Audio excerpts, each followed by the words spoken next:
We're talking the Mighty Ducks on a special Disney 100 episode of the Movies Past and Present podcast. Hello and welcome to the Movies Past and Present podcast. It's August 27th, 2023, and this is episode 112. I'm your host, Stanford Clark, and I'm podcasting from the crossroads of the West in beautiful Salt Lake City, Utah, just on my blog, moviespastandpresent.com. I'll be providing recommendations, commentary, and reviews about current and classic cinema. Thanks for tuning in, and let's do this thing. I'm particularly stoked today because on the podcast, I'm joined by my buddy and fellow podcaster, Marc Vibbert. Hi, Marc. Hey, Flying V. Marc and I have known each other for a long time. And Marc, I can't remember when this was established, but I found out that you were just a huge fan of the Mighty Ducks. And so I added... I've got this list of 100 Disney movies that I've been watching this year in commemoration of the 100th anniversary of the Walt Disney Company. And I added the Mighty Ducks on this. I mean, mostly because I wanted to see it again, but mostly because of, my respect for you, my friend. I cannot do this list without putting in the Mighty Ducks. Nice. So Marc has graciously joined me today, and we're filming it. So that's fun that we're doing a video version of this as well. But that Marc, we're going to talk about all things Mighty Ducks. Specifically, we want to talk about the 1992 film that I mentioned. That's a Disney classic for sure. And then anything else Mighty Ducks that Marc wants to talk about. So Marc, again, thanks and welcome. It's so nice to have you on the podcast. Thanks for having me. Oh, a little bit different from what we're usually doing together to talk about animation.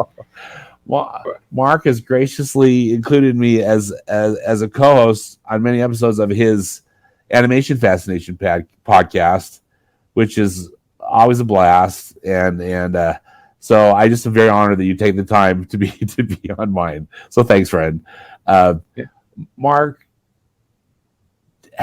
tell me or remind me of, I guess, your history with the original Mighty Ducks film from 1992. So with the first movie, I don't remember exactly if I saw it in theaters or not, but I still distinctly have a memory of driving back home with my grandmother and my mom and my sister in the car from the mall that was like about 30 miles or so from the town that we lived in, and I gotten the VHS copy of the first movie, which is probably somewhere in this house. But I was like so excited to watch the movie on VHS, and I remember just like looking at it and stuff while we were driving home. And then like when I know we're not going to talk as much about the second and third movie, but when the second movie came out, my dad had been working at a movie theater at that point in time. And they had gotten a print-in of the second movie like a few days beforehand. So I remember he had built the movie, and I got to watch the movie by myself in the theater. How cool! That day. And I used to have a poster from the second movie, and again, I don't know where that went to. But and then I remember, I think it was my 13th birthday party. I had like a sleepover, and a bunch of my friends. We watched D3 for the first time, like on VHS too. And then just from there, like in 2002, I went to my first the NHL Ducks game, and it's off screen over here. I have this whole wall. It's like a Ducks wall in this room that I'm in. So me and my sister, we switched seats at one point during that game. And at one point, a guy came up. He's like, "Do you know what seat you're sitting in?" And I thought I was going to get in trouble or something. But then they brought me down, and I had been chosen to win like game worn jersey from one of the players on the team. So nice. And we were like all the way in the back, the very very back row. And so I got down there. I was the last person in line. Like at that point on the team, it was like Teemu Selanne and Guy Hebert and Paul Correa. And like all these people in front of me were getting all the players that like I knew the names of on there. I was like, this is still cool, but I'm probably gonna get somebody that I don't know who it is or anything like that. so I get brought out, and the last person was Paul Correa, who was like one of the best players on the team at that time, and for the Ducks and ever in superstar, general. right? I mean, And so I have a framed jersey over here off screen that's signed for Paul Correa. It looks kind of like the D2 like Jolly Roger design Ducks logo. It was before they changed to the Anaheim Ducks. But yeah, so that was pretty cool. And then I've just watching that original film is what originally like kind of got me into liking hockey in general too. So I give that first movie credit for that, and that's also then why I became a fan of the actual team. I know there's a documentary now on ESPN Plus that's kind of about the creation of the real NHL team. And my mom, I remember, I think it was like 1993 or 1994. She knew like how much I had liked the movie and the team. So she had written, I don't know who she wrote, but they sent me back like this huge envelope that had like a bumper sticker for the Ducks. It had nice, you got some Duck swag. Yeah, it had like this pin in there for like opening day that I still have somewhere. It had like a Wild Wing a magnet in there and some other stuff. There's like a letter that was written by the owner and the coach at the time in there. But yeah, I've always liked the Ducks, and then we'll get to it later, but I liked the Game Changers when that was on too. So but yeah, that's kind of my abridged history and love of the Ducks. So just briefly before we get into the movie, Mark, so the Ducks kind of launched you into being a hockey fan. Were the Mighty Ducks then your favorite team? Did you have another favorite team, or do you have some other, NHL teams or other teams that you love and that you follow? It's just the Ducks. Just the Ducks. Okay, yeah. All Ducks. Which always surprised people because I used to live in New York State, and they're like, "Oh, you don't like the Sabres or the Rangers or that's what I was wondering. The teams close to where you are." I was like, "No, I like the Ducks." But, yeah. That's fantastic. Well, Mark, I mean, truth be told, I probably haven't seen this original movie since 1992. Maybe I saw one other time on VHS or something between then. And it's not because I didn't like it. It's just I saw it, I liked it, and that was it. But it was fun to rewatch it because I feel in a lot of ways it's like a early 90s time capsule. Yeah. With its great soundtrack and just the actors and the great child actors and whatnot. But I think also it's a really solid sports movie. Yeah. I mean, it kind of hits all the right notes, and and even in the end I was getting a little teary just because it's just so awesome, the way the movie ends. So what do you think makes this 1992 movie just kind of extra special? I think with this one in particular too is a lot of like, at least within this first movie, it was a lot of the heart that was put into it with like Stephen Brill, like one of the writers and director of it. He went on to do Heavyweights with Judd Apatow, and then has been involved with all the other films and TV shows as well too. But I think incorporating the heart into it, and then kind of flipping using Emilio Estevez in this, kind of like flipping him on his head a little bit of like his persona of how he had been a little bit like within like the late 80s films that he was in, like Breakfast Club or like Outsiders and stuff like that, and kind of like ratcheting it up a little bit. I always like the memes for this movie now too, with like drive drunk, win the championship. So right. But, yeah, and I think because there's like the early 90s was like peak kids like sports movie era, like between like this, like other Disney movies like The Big Green, yeah, or like Little Giants and all those kind of films, like Sandlot with a lot of the same cast as the Mighty Ducks in it too. So yeah, and Mighty Ducks too.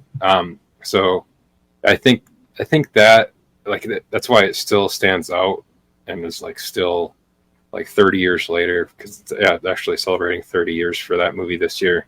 That it's such like a beloved movie at this point in time, just because of that. Yeah, I was trying to think back, Mark. It seemed, though, in a lot of ways that the Mighty Ducks kind of set the standard for the family sports movie.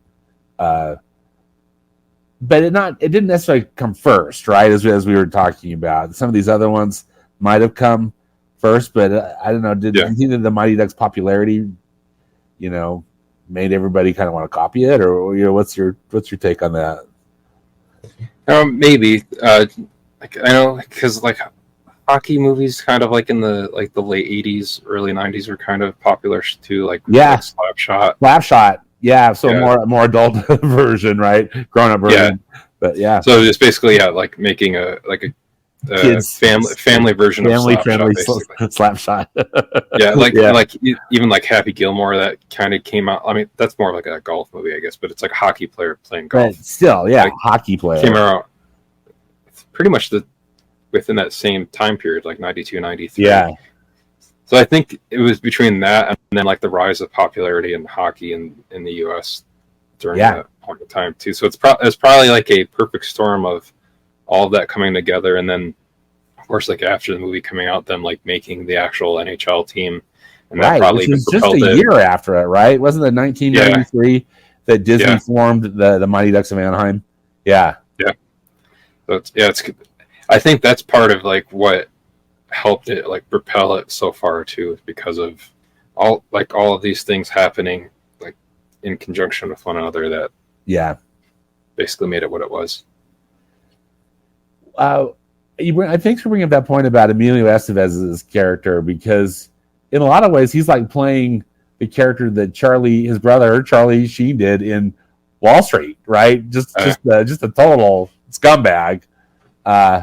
Who then has this really great redemption arc in the film, which I think is so satisfying. And it's Norm Lewis, isn't it, who plays the coach of the Hawks, who's such a jerk. And anyway, I mean, I think the cast is so great. What do you think about overall the casting? Do you have any favorite cast members between all the youth, and include Emilio Estevez too?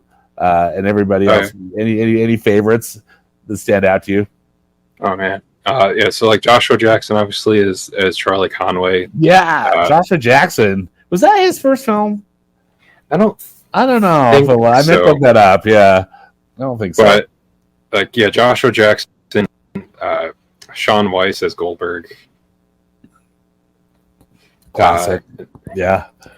And then Sean Weiss, Joshua Jackson. Oh my God. Danny Tamborelli was in that first movie too. Went on to be in Pete and Pete and Nickelodeon. There's so many people in that first movie. I'm gonna check. I just go because I don't want to get check IMDb. Right. I'm looking at you. And I think I said. Oh, go Eldon Henson. Oh, Eldon Henson. Yeah, as Fulton. Fulton Reed, right? Yeah. MC Gainey, who went on to be on Lost as the limo driver Lewis in there too. That's so fun. It was so fun to see MC Gainey, and I had forgotten that he was in it. And I think I might have said, sorry if I said Coach Riley's name wrong. It's Lane Smith, right? Did I call him Norm? Oh yeah. I meant Lane Smith. Sorry. Or some people might know him as Perry White from the New Adventures of Lois and Clark. Yeah. Wasn't he in the Wonder Years too? Seems like. Yeah. Aaron Schwartz, I liked a lot in that, who went as Carp, who went on to be like the main character in Heavyweights. Oh yeah. Margaret Moreau, who was Connie. Yes, Connie. There's Jesse Smollett in this as well too, and there's such a good cast of all the kid cast in this too. Like they went on to went on to do stuff, really pop their TV shows, and you're right. Yeah, especially Joshua Jackson. Like nowadays, like Dawson's Creek, and then Fringe and everything else that he's done. I think between like the cast of this, the people that went on to have like I guess like the biggest careers after like post Mighty Ducks were probably Joshua Jackson and Alden Henson. Between them, just between the stuff that they did after, like Alden doing like Daredevil and a few other things like that too. So Alden is still the only one that I've met too. I met Alden. Yeah, I wore this jersey when I met him. And my son wore like a Marvel shirt, so we covered both our bases with that. And he's just like, nice jersey, man. So I liked that he was like still into like, yeah, he's like, although it is the wrong number, but it's good that it's at least Charlie, because Fulton and Charlie were best friends. So even better that he knew the number. Mark, what are your favorite things about this movie? Oh man, it's kind of, I know that's a big ask. Maybe your top three, even your top three favorite things. Well, I like the kind of like all like the training sequences with them, like with the the eggs. Those are so great, so iconic too. You know. Yeah, and like during that whole sequence with getting Goldberg not to be scared of getting hit by the puck and just tying him to the. I love that. The goal. Yeah. And then they just leave him. So fun. It's like, oh, very funny. Okay, all right, guys. Yeah. I like the flying V because I like using that as a pun myself for just my last name with the V.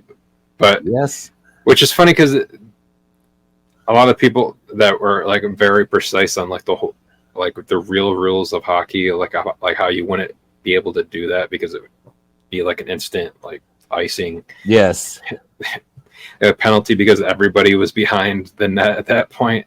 But okay, that's whatever. It's a cool move, and then I mean, there's lots of things that like if everyone's there, they kind of play against that in the second movie too, where like when they try to do the flying V and like Iceland just like rams into them and takes them out because of how basically open it leaves them when they're doing that anyways. But yeah, I think between those two things, and then like that first scene where Bombay, I get maybe that scene, and so the two Bombay scenes that kind of stand out are like him when he first meets the kids and he drives onto the ice in the limo, kind of showing like his personality and trying to his first like impression of all of them. Yes, and then when he first debuts like the Ducks jersey to them. And just like that whole speech there. I guess that also goes with when he goes to Mr. Ducksworth and goes to resign and like quack, quack, quack, Mr. Ducksworth. Quack, quack, quack, quack, Mr. Ducksworth. Yeah. And the last one, sorry, I'm saying too many of them. No, you're not. Go for it, man. When I was an adult, I realized this was a joke that I did not understand watching the movie when I was a kid. But they're like science teacher teaching the team in school, and he's teaching about like molecules and stuff, and the atom display has like different colored molecules on it, and he's like, and what are the blue balls? And all the kids laugh, and then only recently when I watched it, I was like, early 90s Disney movies putting jokes in putting jokes like that. I liked all of the humor and jokes and like all of that kind of stuff throughout the movie. Like, well, I guess you just more recently watched it for the first time. Yeah, I just watched it a couple days ago. I guess for you, what stuff stands out? Well, as I had mentioned earlier, I just loved the 90s-ness of it. I just loved the soundtrack choices that they made, the sports montages, the humor that they used, the great child actors. It was just so fun to see these, actors just so young, so young again. Yeah. And I don't know. I guess it really just felt like watching, just this classic, iconic Disney family movie from that time, from that time period. And I thought it held up really well too. Even though sure it's this time capsule. I mean, really every movie is, right? But I just thought it was really enjoyable, and love the little romantic stuff that was going on with Bombay and Coach Charlie's Bombay mom. and and I remember that. I remember that bumped me out when I was younger. That nothing happened from that, and especially between the second and third movie. It's like, oh, all right, sorry, Charlie. Yeah.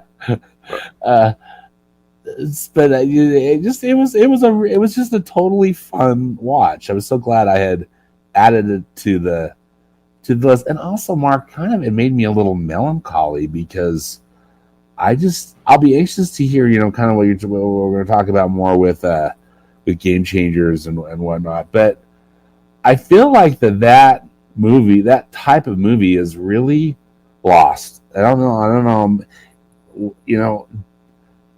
Not that I want to get into, let me rip on, the Walt Disney Studios, but let me rip on the Walt Disney Studios for a minute, in that they're so busy remaking their animated films that I think that they, they're missing out on some of these great, genres, like, the family comedy or the family sports movie, that there could be any number of stories, and they've done them in the, not too terribly long ago with some of them, but, it's frustrating that, seems like all we're getting are remakes rather than, fun movies like this one. That I think they would entertain the family and that are inspiring and wholesome. With the exception of the blue balls joke, but wholesome. Which, I mean, they don't put a hat on it. They just say it and then move on. Yeah, so they move on. If you're watching it, you understand it. If you're a kid, you're like, oh, they're just laughing at, haha, I'll laugh too because the kids are laughing. When you brought that up, I was like, oh yeah, they did sneak that in, didn't they? Well, I mean, anyway. All those 90s Disney movies have stuff like that, like Man of the House with Chevy Chase and Jonathan Taylor Thomas. There's stuff in that too, and I'll Be Home for Christmas. A lot of Jonathan Taylor Thomas ones have stuff like that. Put in the dirty jokes that not everybody's gonna get. Yeah, Blank Check. They all had stuff like that. That was I guess that because I was a kid during all that. That was the peak era. Although that was a really good era of Disney family movies. It was early 90s, Blank Check and Mighty Ducks and Heavyweights and these theatrical releases. These weren't things that they were just putting straight on a Disney Channel or whatnot. These were they played them in theaters and they won't do that anymore these days. It has to be, some movie they think is going to make just truckloads of money, or they won't put it in the theater, which, again, they're the ones running the business. They know the kind of numbers they want to reach. I think it's unfortunate. Yeah, I feel like all these movies would have just been put on to Disney Plus. They would have been put straight to Disney Plus. Yeah. Which is a bummer. Anything else you want to talk about with the 92 movie, Mark? Anything else you think we should address or bring up, or things you wanted to? I just like overall how the story of that movie is done too, especially with showing the flashbacks of after Bombay becomes the coach of the Ducks, and they show his history of playing on the Hawks as a kid, and that shows his connection with the dude that's still the coach of the Hawks. The jerk, who's the total jerk, who's still the coach, and the whole reason he kind of stopped playing hockey was because of his father passing away, and his finding his love again for the game by teaching these kids, and then connecting with Hans, who's running the shop there. Oh, see, I love that. I love Hans. I love that whole relationship. And I just overall liked even with Adam Banks and that kind of stuff, with him being on the Hawks, and then him becoming a part of the Ducks, and they give him the cold shoulder, and then eventually call him Cake Eater. The back of his hat says Cake Eater. And how eventually he would become a ingrained part of that team as well too, going on into the second and third and so on. And I just liked overall, and they are able, I guess we can segue from that into the other ones. But I like how they're able to incorporate some of these relationships that they start in this movie and build them into like the second and third films too. So it become like those relationships mean more to you by the end of like that third movie, and then incorporating flashbacks in that third movie to certain stuff from like the first and second films plays on nostalgia in the right way, like as far as those flashbacks and that going back to stuff that like really meant a lot to you in this first film. Yeah. Okay, Mark. Well, let's help me and our listeners understand or be reminded of then what followed after this original 1992 film. So 2 theatrical sequels, right? Yep. D2 and D3. And then also, as I recall, there was a Mighty Ducks animated series. Which, and there might be some other things. And then also there was a Disney Plus series that came out for a minute. Anyway, if you could step us through these items and help me get cleared in my brain, and then also what you thought about them, because I haven't watched any of them, I was sorry. I guess I didn't take the time to watch the Game Changers one, because that's I think been pulled, right? As all the you can't watch it anymore. That's the thing with that.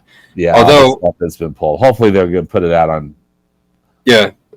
And aside to that, with now knowing that like Mando and Loki and some of those are going to be getting physical, that gives me like slight hope. I hope so too. Maybe they'll do those. Yeah, hopefully, even if it's just like a Disney movie club like exclusive thing, which was the only way I could get these movies on Blu-ray to begin with. Which that bummed me out too, because Heavyweight's got like all these bonus features and stuff in a regular Blu-ray release that like audio commentary and like all these making of things, which Heavyweights is a great movie and it was popular itself, but like the Mighty Ducks got like kind of like shuttled off to Disney Movie Club exclusive, and it's nice to have them just on the Blu-rays, but that's literally that's all that's on there. It'd been awesome to have like, even just on audio commentary with Stephen Brill talking about it.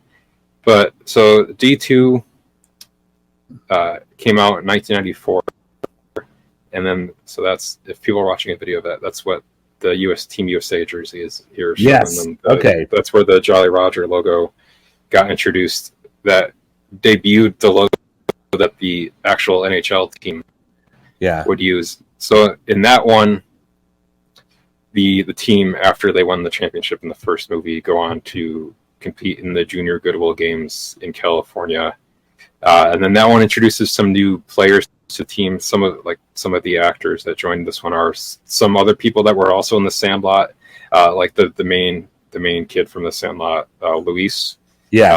Joins in this. You have Kenny Wu shows up in this one too. I forgot to mention him in the first one, but Matt Doherty as Averman. Averman's always been awesome throughout all of the movies too.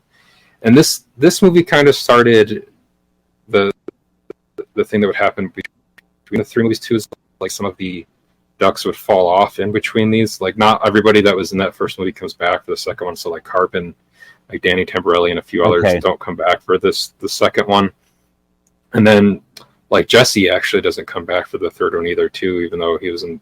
And his brother's not. So Jesse and his brother were in the first movie, but Jesse's brother isn't in the second movie, just Jesse. Okay, interesting. So that's what I wanted to ask you, because I think I saw D2. I don't think I saw D3.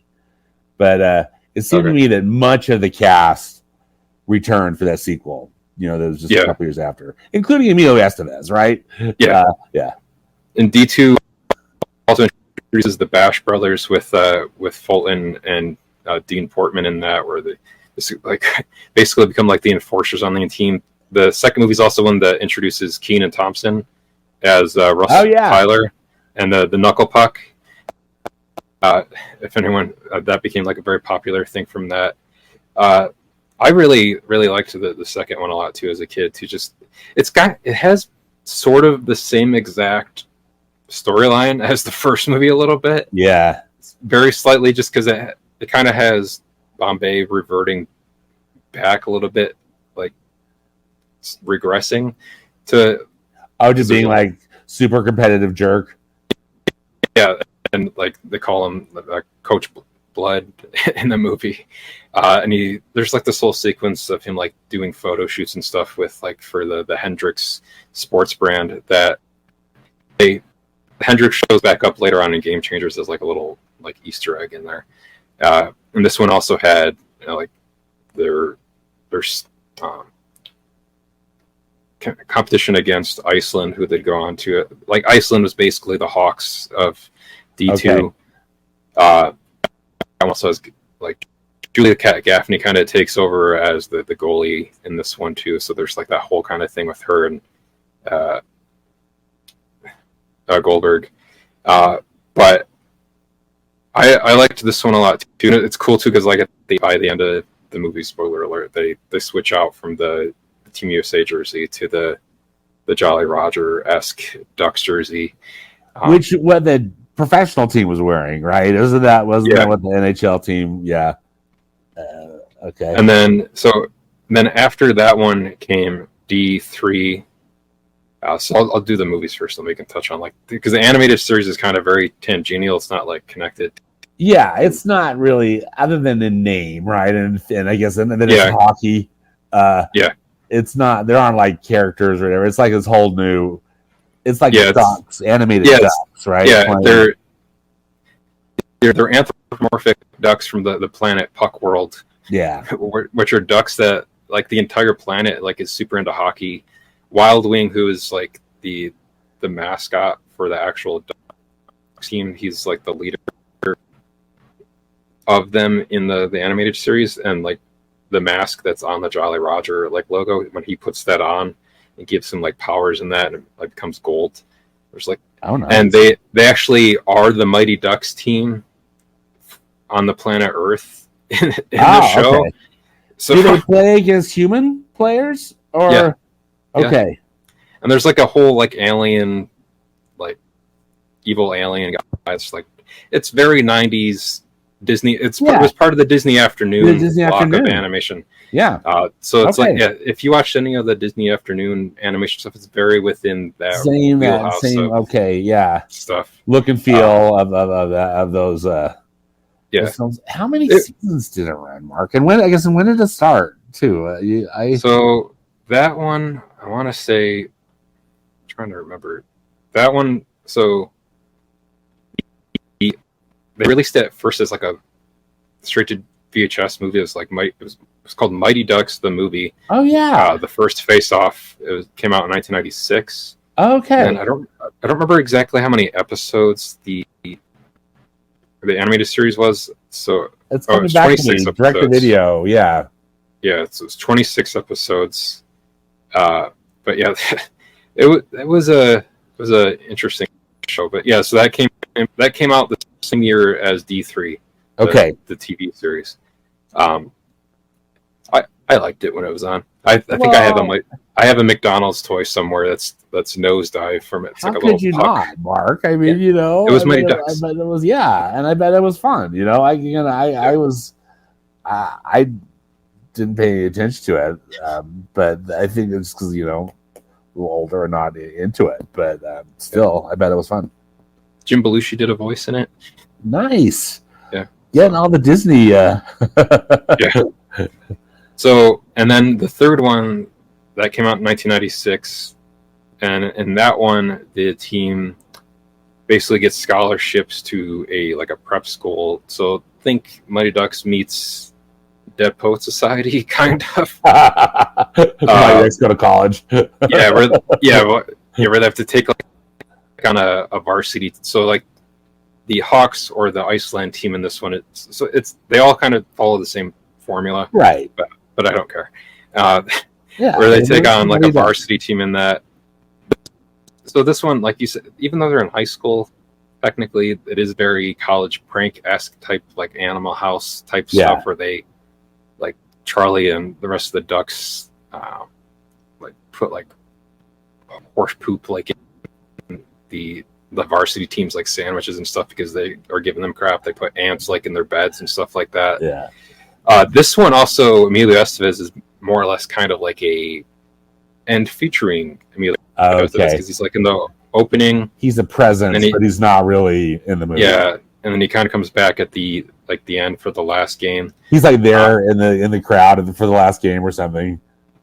Yeah, but this one introduces Coach Ryan, which is Jeff Nordling, who plays that. And in this, like, Charlie kind of doesn't really want to deal with he doesn't want like Bombay to leave because he built the team and he's stuck with them, like all of that from the other films.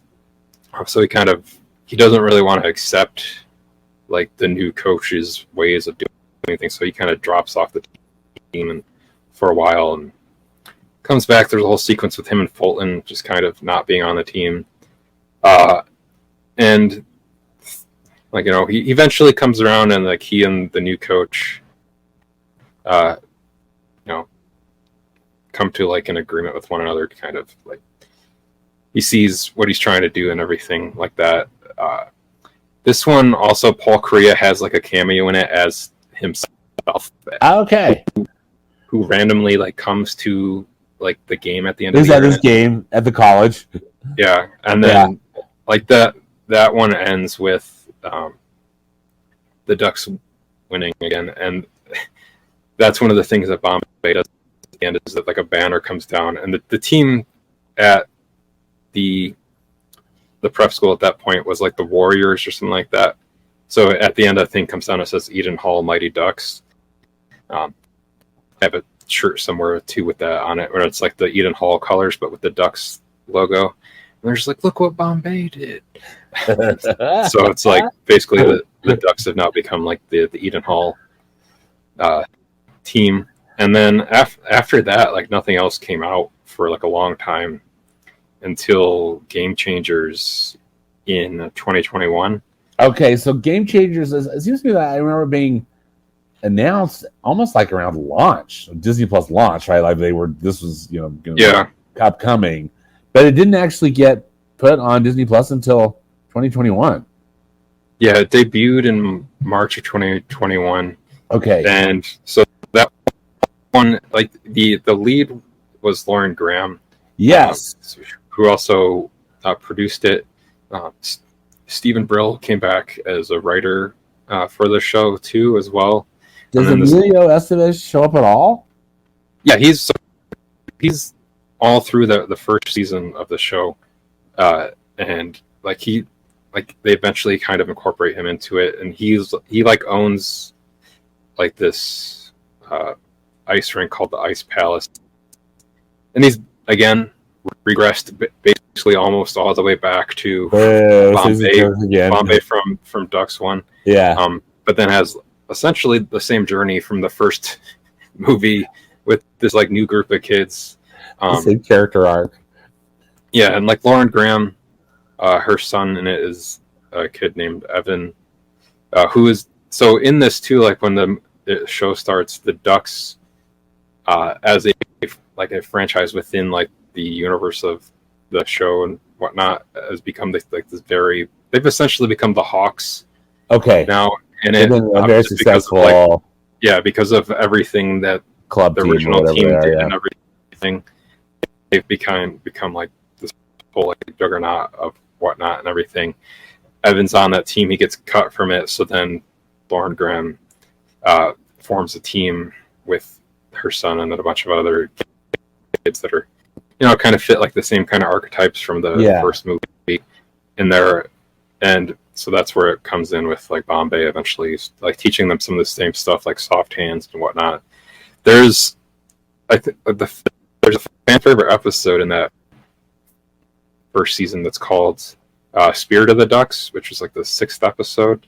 And that episode had a lot of the original Ducks actors come back. So like Adam Banks, Connie Moreau, Fulton, Aberman, Gee, and Kenny Wu all show back up in that episode. So fans were probably super stoked about that episode. Okay, and you learn a little bit more about like what happened to some other characters. They mention like that there was apparently some kind of falling out between Charlie and Bombay at one point, which this will lead me to why I'm bummed, kind of like how the story and like the franchise ends in the way that it did.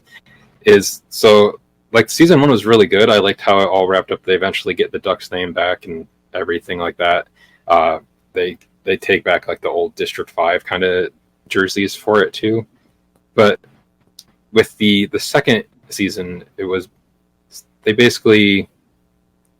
go to like a hockey training camp kind of thing. And in that season, it was what's his name? I always get Josh Duhamel is basically like I guess would be like the Coach Orion equivalent in this season. Gotcha. But because there always has to be one. Right? Yeah, because between season 1 and season 2, Emilio Estevez and Disney had a whole falling out about vaccinations and COVID and everything. So basically they talk about Bombay very quickly and how he has to stay at the Ice Palace to help fix things up. And then talk about him very briefly at the end. Oh wow, yeah. And that's about it. Eldon Henson and forgetting his name, but Fulton and Dean Portman show up in that first episode of the season, working in construction. So you see a little bit of them in there. And there's another Spirit of the Ducks episode in this season, where it's since they're in California in that season, they go to the actual Honda Center, which used to be the Arrowhead Pond of Anaheim. Right. And in that, they meet like some of the current day, current team. Yeah. And in that, like their tour guide shows them this wall that they have in the stadium, like underneath with like all the staff that has like all the characters from the movies. Like they have like a Hall of Fame wall for like the original Nice. Ducks. Okay. They have like a whole. It seemed like they were setting something up to have like Keenan come in as like Russ or something at some point in the season, but that didn't happen for whatever reason because they like really highlight a photo of Russ Tyler and really talk about the knuckle puck in there too. So and then like one of the kids on the team ends up taking up doing the knuckle puck in this season too. But what kind of is a bummer is that season ends, and because Bombay wasn't in it, they weren't really able to incorporate anybody else. I liked how like it was kind of being its own thing, but it felt a lot smaller and like if you had taken the Ducks like naming off of it, it could have just been like it could have like essentially like that John Stamos basketball shot, the big shot. You could have just called it like slap shot, whatever. And it wouldn't have had any like Ducks relation to it. Yeah, and that's kind of where the Ducks story ends now too, which is a bummer because, like you said, you couldn't watch Game Changers because it's not on Disney Plus. It's not on. I told that. Yeah, that's the bummer to me is that like that's now technically how the Ducks story ends, and in that world, Bombay and Conway still have had a falling out, so it's like a very like sad ending that has like no resolution to it for the two of them. Yeah. So if you're a person that's like followed, I guess, the story from the first movie from '92 all the way to Game Changer, and I watched all of it because of how much I liked it. Well, it's simple, And the second season definitely isn't anywhere near as good as the first season, but I just stuck through it just because I was like, I like the Ducks. I'm going to watch this. So that's right. I am on the see it through to the very end, and I'm glad that good thing you did. Brady Noon is doing well now too because he's Raphael in the Mutant Mayhem movies. So, and I am glad that I finished it when I did because if I hadn't, then I wouldn't have had a way to watch it. You would have had a way to watch it. I still have no way to finish Willow. So I know, same thing. Mark, one of the things that I had wondered about just as an outsider looking in, because again, I didn't, had I known that they were going to pull the series, I might have probably been more interested in tuning in, but I thought it was an interesting decision that they brought in Laura Graham, I like her. Nothing against her. Yeah. It just seemed to me that it would have been a lot more fun if they had brought in one of the kids to be the coach. You know what I mean? Someone to add some a level of continuity or something. Again, I'm not the one to make that kind of a call, but it just seemed that to me seemed kind of weird. If I recall correctly, I think that is primarily because she was like one of the showrunners, like with getting it to be made too. But I think the other thing with that too is that like the clear choice, like most people would have wanted, if it wasn't going to be Bombay being the coach, they would want like Joshua Jackson. Yeah, in the show exactly. as Charlie doing that. I know nothing, but like, yeah, that's what you know. Yeah, but like Joshua Jackson is like so busy doing doing all this other stuff. Yeah. And I think I read somewhere too that like he likes doing like one-off things now. Oh, okay.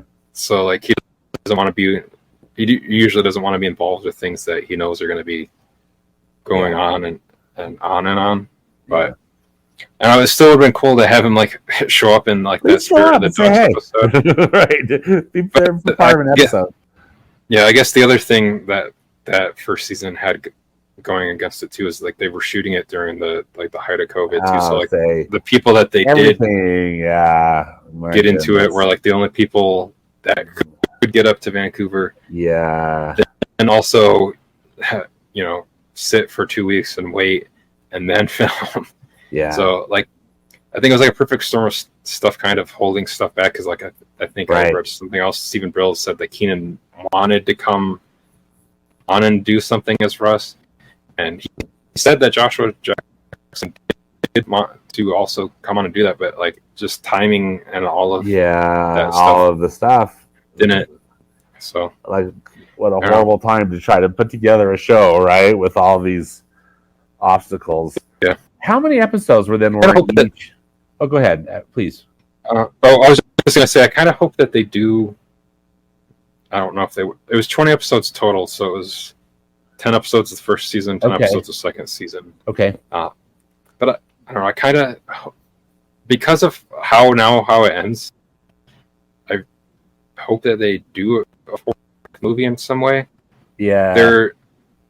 There's, I don't want to take anybody away from your podcast, but there's a Mighty Ducks podcast that it's called the Quack Attack. Yeah, so to say that this is just a little dip. Usually, for the major one, right? Let's go to that. They do an episode every couple, like every other week, I think, or maybe every week about the Mighty Ducks movies. So they've had people come on there that wrote in like fan fiction about like what a fourth movie would be and stuff, and they do like their own kind of like fan ratings and stuff. They've had Stephen Brill on there. They've had a bunch of the kids that were on Game Changers on there too, and they did like episode reviews after each of those 20 episodes came out. But like if you are watching or listening to this episode Stanford's doing for movies past and present, and you're like, I want more Ducks. After you finish listening to it, that is the place to go for all the Mighty Ducks-ness that you could ever quack at. I'll add a link to it in the podcast notes. So, I have no association with them. I've never met those guys. Yeah, happy to help spread the love for the Mighty Ducks. Okay, so Mark, for somebody who I guess kind of like myself, who's really a neophyte, to the Mighty Ducks universe, what would you recommend as far as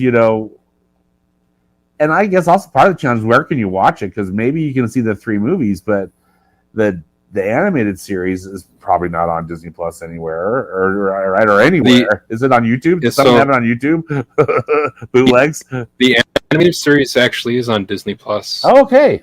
And the second and third movie so the only Ducks things that aren't on Disney Plus are the Disney Plus original the Disney Plus TV series. Specifically made series. Yeah. Which they that's a whole tax thing. But if you want to watch all of the rest of the Ducks related things that aren't Game Changers, those are still on Disney Plus. Okay, I'm gonna have to go check out that TV series because if I watched it, I don't remember. I don't remember. I thought as I was just doing a little bit of research, I saw like a picture of the anthropomorphic, hockey players. Yeah, just when you watch it, be in the mindset of this was made at the same time as the original DuckTales. Yeah. The original Chip and Dale Rescue Rangers. Tailspin. Bonkers, Gargoyles, all that stuff. Yeah. So it's very of its time. Mark, are there any other words of wisdom you can give us about the Mighty Ducks? Words of wisdom or words of gratitude? The Quack Attack is back, Jack. And I told them that you were the real Minnesota Miracle Man. Nice. Well, Mark, this has just been an absolute blast. Thanks for enlightening us all with the Ducks, and also just sharing in your fandom, because I just think it's fantastic. Mark, where can people find you on social media? They can find me on Twitter. Yes, Twitter. At just my first and last name, Mark with a C. Mark with a C. Vibbert with Stanford on Animation Fascination.